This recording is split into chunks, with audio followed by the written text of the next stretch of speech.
We chose the readings from Our Lady of Ransom, Our Lady of Walsingham. It's because when I saw the stained glass window of Our Lady of Merton, I thought she looked very similar to Walsingham, to Ransom, Our Lady of Ransom. And that's about ransoming slaves, people who were enslaved, who were kept from their usual lives because they'd been taken prisoner. And that's just like today, isn't it? When we think of northern Nigeria, where Boko Haram have still taken those over 200 girls, and Daesh in the Middle East, Iraq, Iran, and around Syria. And that was similar to the Battle of Lepanto on the 7th of October in 1571, when the mighty Ottoman fleet of galleys was being powered by Christian slaves, mainly from Europe perhaps, but powered nonetheless by those slaves. So that was also an act of mercy when the smaller Catholic fleet or Catholic League were able to go against the mighty Ottomans, mighty Turks, and through the power of praying the Rosary, as Pope St. Pius V had called us to at that time, through the power of praying the Rosary, they were defeated, the Ottomans. And many of those galley slaves were liberated, made free. And that situation persisted until fairly recently, in fact. I didn't realize until I read a little booklet about St. Vincent de Paul, for example. He too had been enslaved and became a galley slave off the coast of France there. Our Lady of Ransom, Our Lady of Walsingham, Our Lady who, as our mother, wants to set us free. But another reflection on the Battle of Lepanto. In northern and western Europe at that time, we were going through the so-called Reformation, or better still, Protestant Revolution. And in the east, there was still the might of the power of the Ottomans, the Turks, Islam raging against the church and saying that they would take Rome if God permitted, if Allah permitted. And it strikes me that that's very similar to today, isn't it? In the West and in the North, we're enslaved by secularism, by relativism, by individualism, by being so very sophisticated that we want to do things our own way. I'm very impressed with the Ursuline College, very close to here. The Ursulines, the motto is Serviam. I sometimes ask the girls, what does it mean? And they say, oh, it's to serve, isn't it? I say, oh no, it's better than that. It is, I will serve. It's very positive, very direct, I will serve. And it's very much a statement against what Satan said, or Lucifer said rather, before his downfall, where he said, I will not serve. We have that choice, don't we? Will we serve God with all our heart, with all our mind, with all our soul, with all our strength, and serve others, because that's what love means, isn't it? To serve others as ourselves. Or will we say, I will not serve. I will only serve myself. I will only look after myself, as we so often say here in the North and the West, of individualism. And in the East, we still have the threat of Daesh, northern Nigeria, Boko Haram, and Al-Shabaab in Eastern Africa. We still have that great and mighty threat. And what has Our Lady said? Pray the Rosary every day for peace in the world. I don't know if you came across it, but in the Catholic Herald last weekend, there was a lovely article about one of the bishops in northern Nigeria who had a vision of our Lord in 2014, who presented him with a sword. And when the bishop took that sword in his hand, it became a rosary. And this was about Boko Haram in northern Nigeria. And he says it's still early days yet, but through the efforts of a rosary crusade in that part of his diocese, Boko Haram seem to be losing their effectiveness. They seem to be losing their grip on what's going on. Just imagine if we could all take up the rosary and encourage our families and friends in this month of October to take up the rosary as a mighty weapon of construction, of development, of love and of life. It's not a weapon of mass destruction by any means, but a mass of life and love and light, bringing that to this world.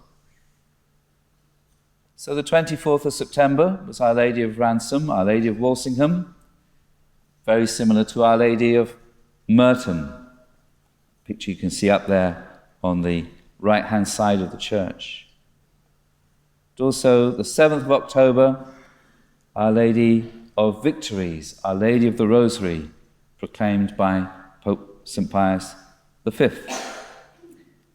And just this week, we had the 13th of October, where we remember 99 years ago, the miracle of the sun at Fatima, witnessed by over 70,000 people, not only in Fatima itself, but around that region.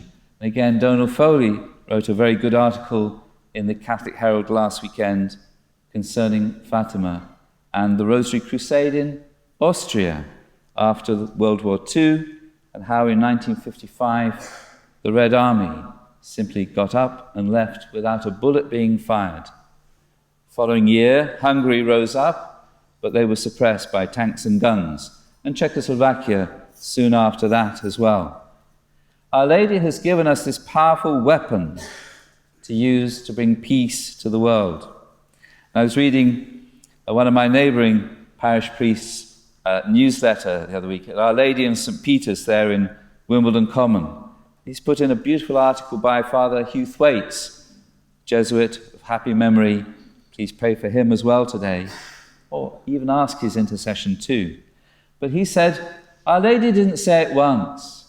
She didn't say it twice. She said it every time she appeared to the three little children at Fatima, to Lucia, to Francisco, and to Jacinta. Pray the rosary every day for peace in the world. And I'm sure they were praying it. So what was she saying? She was saying, tell other people to pray it as well. And dare one say that Our Lady perhaps was nagging?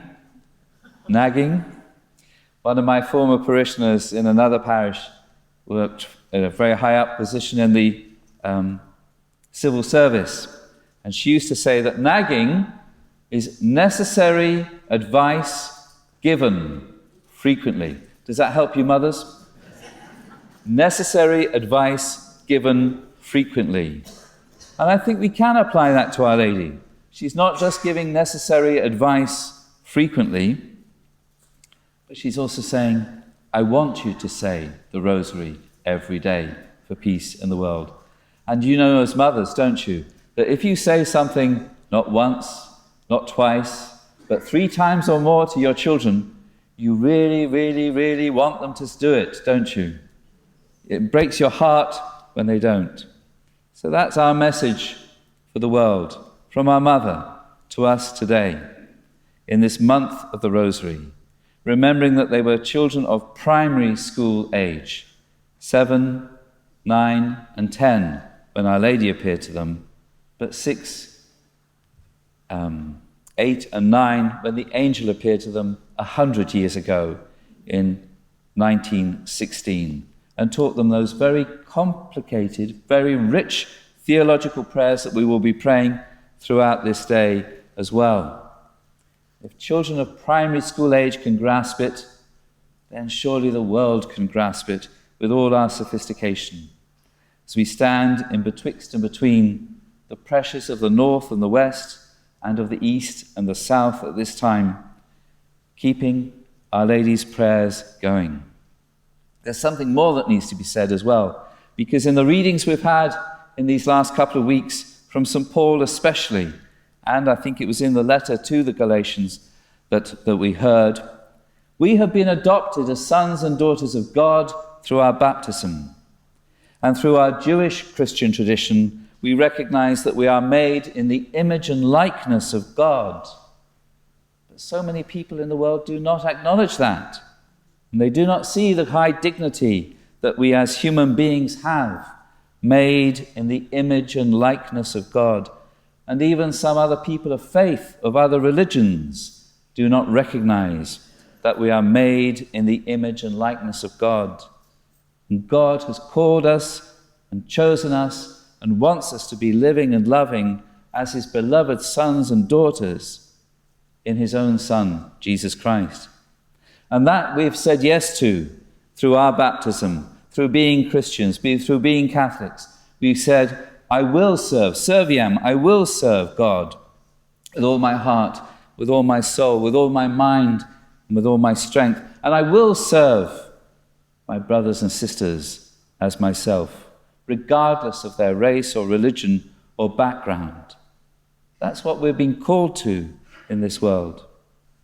And to recognize that we have this high dignity, as we heard in that first reading.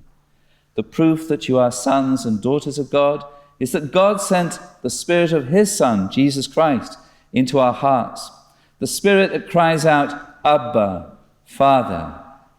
It is this that makes you children, not slaves anymore, who just have to do what you're told, but sons and daughters of loving God.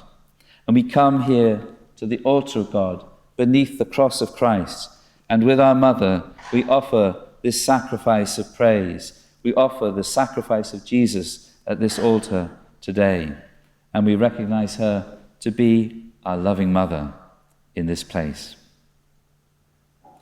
Ave Maria.